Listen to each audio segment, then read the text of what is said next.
Ever procedure is there that will be followed. అక్కడ అలాగే ఇక్కడ కూడా చేయడం జరిగింది. కేసు కట్టడంలోని ఎటువంటి డిలే కూడా లేదు అని మీకు చెప్పాలనుకుంటున్నాను. This is the second thing. Third thing which has been raised, initial గా తీసుకున్న 0 ఎఫ్ఐఆర్ ఎందుకు కట్టలేదు, 1 టౌన్ లో ఉన్నప్పుడు ఎందుకు 0 ఎఫ్ఐఆర్ కట్టి వీళ్ళు పిలిపిస్తుంది. ఇప్పుడు అబ్బాయి ముష్టికోవాలి పిల్లోడు, అమ్మాయి కూడా is a resident of CK Palli, same sub division.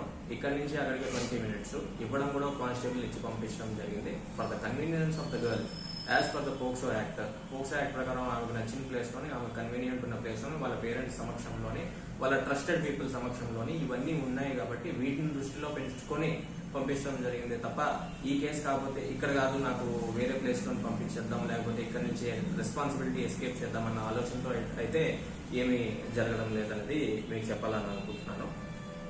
The rules that have been followed అనేది మీకు క్లియర్ గా చెప్పాను. పోక్సో యాక్ట్ లో section 24, section 26 and cases that have been registered కూడా మీకు చెప్పాం. ఆల్టరేషన్ ఆఫ్ సెక్షన్ నిన్న జరిగింది కావటం వల్ల రిమాండ్ ఈ రోజు చేశాము. అంతే తప్ప ఇక్కడెక్కడ కూడా నెగ్లిజెన్స్ కానీ, ఒకరికి ఫేవరెటిజం చూపించి ఇంకొకరికి నెగ్లెక్ట్ చూపించడం కానీ ఇలాంటివన్నీ